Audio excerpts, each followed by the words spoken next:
2025년 8월 21일 목요일 아침을 여는 생명의 큐티 시간입니다. 오늘 말씀은 에스겔서 19장 1절에서 14절 말씀으로 애가에 담긴 하나님의 애끓는 사랑이라는 제목으로 함께 말씀을 나누도록 하겠습니다. 자, 오늘 말씀 들어가기에 앞서서 어제 말씀 간단하게 보고 오늘 말씀 들어가겠습니다. 하나님은 악인이 죄에서 돌이켜 사는 것을 기뻐하십니다. 악인이 공의를 떠나 죄악을 행하면 그로 인해서 죽는다고 말씀하셨고, 악인이 악을 떠나 공의를 행하면 다시 살 수 있다라고 말씀을 해주셨습니다.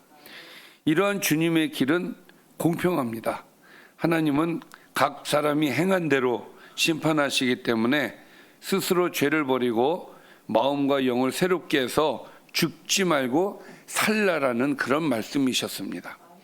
자, 그리고 오늘 말씀 들어가겠습니다. 너는 이스라엘 고관들을 위하여 애가를 지어 부르라. 내 어머니는 무엇이냐? 암사자라. 그가 사자들 가운데에 엎드려 젊은 사자 중에 그 새끼를 기르는데.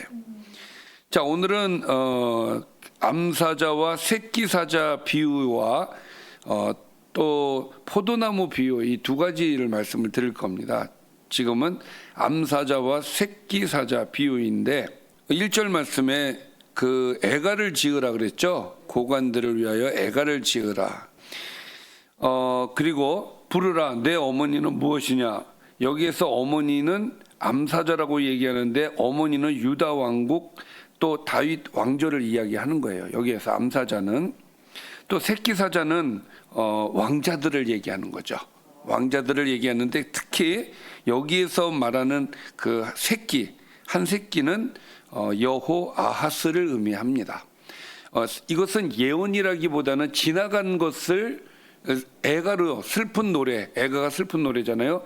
지나간 역사를 슬픈 노래로 만들려고 한 것이기 때문에 여기에서 의미하는 그것은 좀 분명하게 좀 찾아볼 수가 있어요. 그래서 여기서 말하는 새끼는 여호 아하스를 얘기한다. 자, 그러니까 여기서 3절에 있는 그 새끼 하나가 여호 아하스를 얘기하는 거예요. 자, 그 새끼 하나를 키움에 젊은 사자가 되어 먹이 물어 뜯기를 배워 사람을 삼킴에. 자, 이 새끼 하나를 키웠어요. 왕이 되었습니다. 그 왕이 되었는데 그는 백성을 괴롭히고 열방을 위협하는 그런 존재였어요. 그래서 4절 이방이 듣고 함정으로 그를 잡아 갈고리로 꿰어 끌고 애굽 땅으로 갔다는 것이죠.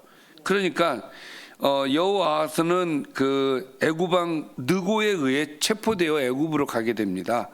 그래서 여호아하스가 애굽으로 끌려간 장면이 되겠습니다. 그래서 1절부터 4절까지, 그러니까 특히 2절부터 4절까지의 이야기는 여호아하스에 대한 이야기였다라는 것이죠.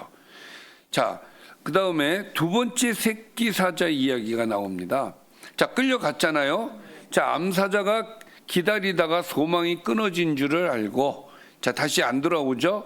그래서 그 새끼 하나를 또 골라 젊은 사자로 키웠다는 거예요. 이것도 역시 왕으로 키웠다는 것이죠.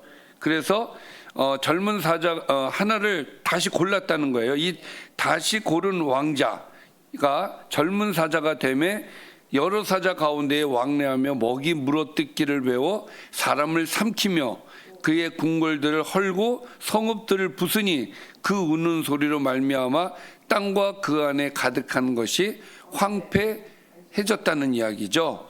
자, 또 횡포, 이 왕이 횡포를 저지릅니다. 이 다른 왕자는 누구를 얘기하느냐? 여호야긴을 얘기하는 거예요.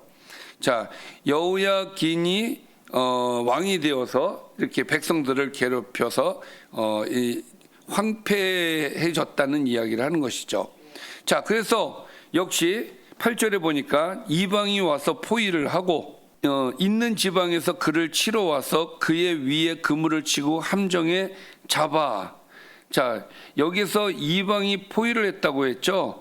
자, 바벨론이 공격을 한 겁니다. 공격을 해서 하나님의 심판을 받는 내용이죠.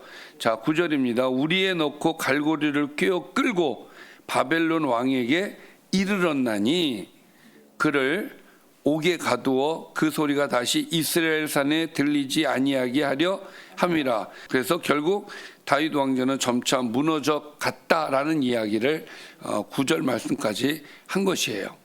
자, 그리고 이제 포도나무 비유가 나옵니다. 포도나무 비유를 또 한번 보도록 하겠습니다. 내 피의 어머니는 물가에 심겨진 포도나무 같아서 물이 많음으로 열매가 많고 가지가 무성하였다. 자, 여기에서 내 피의 어머니는 이제 이것은 다윗 왕조를 얘기하는 것이죠. 다윗 왕조의 시작은 하나님의 은혜로 번성했다는 거예요. 그래서 10절은 굉장히 하나님께서 은혜를 많이 주셨다는 얘기가 되는 것이고, 자, 죄송합니다. 11절이 없다. 11절이 없어서 11절을 다시 넣었습니다.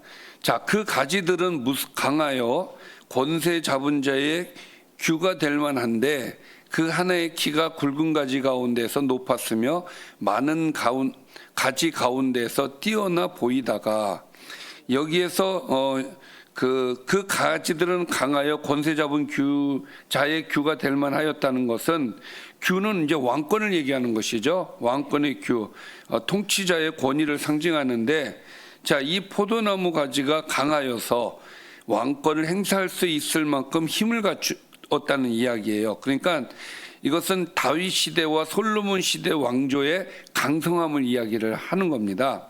자, 그 하나의 키가 굵은 가지 가운데서 높았으며 왕조 안에서도 특별히 한 왕, 그러니까 솔로몬으로 보여져요.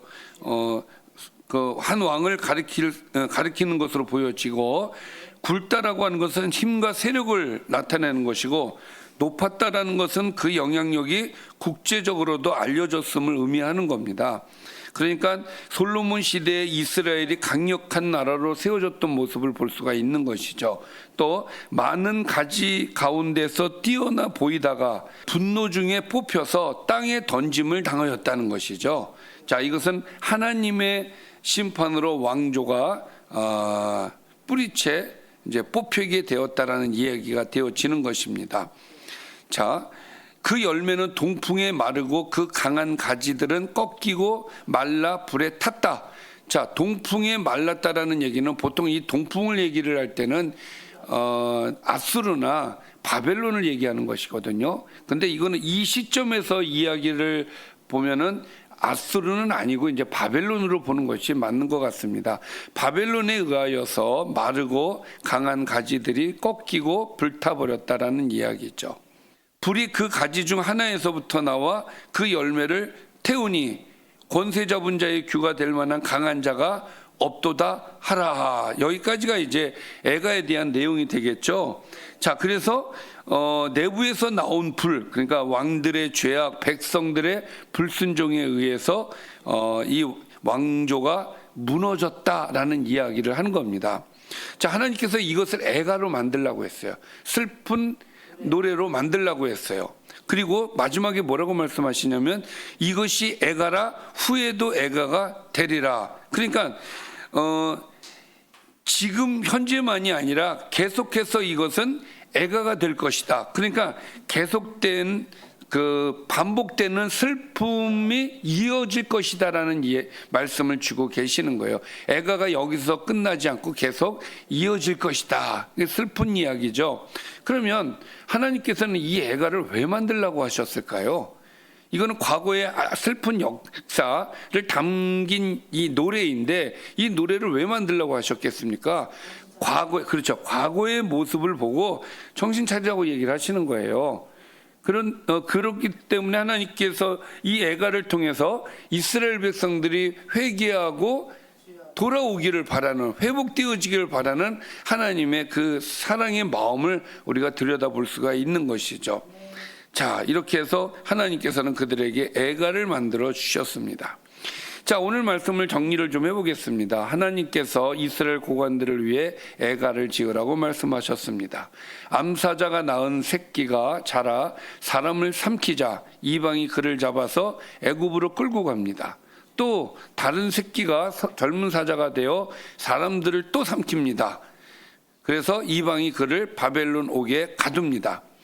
물가에 심긴 나무는 무성했지만 뽑혀서 마른 광야에 심겨집니다. 아까 제가 말씀을 못 드렸는데 마른 광야는 이제 바벨론을 얘기하는 것이죠. 거기에 옮겨졌다는 얘기예요. 자, 오늘 말씀을 통해서 묵상 포인트를 몇 가지 좀 살펴보겠습니다. 나도 혹시 눈앞의 상황을 의지하다가 애국과 같은 세상 권세에 매여 끌려가고 있지는 않는가? 두 번째, 실패한 앞선 세대를 보면서 또 같은 죄와 악을 되풀이하는 모습이 내 삶에도 있지는 않는가 우리는 살펴봐야 되겠습니다. 또 나는 내 삶과 공동체를 황폐하게 만드는 사자의 표 같은 교만한 죄를 버리고 있는가? 우리에게 이러한 모습이 있다면 버려야 되겠습니다. 다윗 왕조처럼 하나님 은혜로 시작했지만 교만과 불순종으로 무너진 모습이 나의 신앙과 사역 속에서도 반복되고 있지는 않는가 살펴봐야 되겠습니다. 나는 하나님이 주신 번성의 자리를 끝까지 지키며 감사하는가, 아니면 내 힘을 의지하다가 스스로 불타 없어질 위험에 있지는 않는가, 우리가 깊이 한번 생각해 봐야 되겠습니다. 기도하겠습니다. 살아계신 아버지 감사합니다. 오늘도 주신 말씀을 기억하면서 우리가 우리의 선조들이 지었던 죄의 반복이 우리에게 있지 않도록 인도해 주셔서 우리는 끝까지 하나님께 사랑받고 칭찬받는 백성이 되게 하여 주옵소서. 예수님의 이름으로 기도드리옵나이다. 아멘.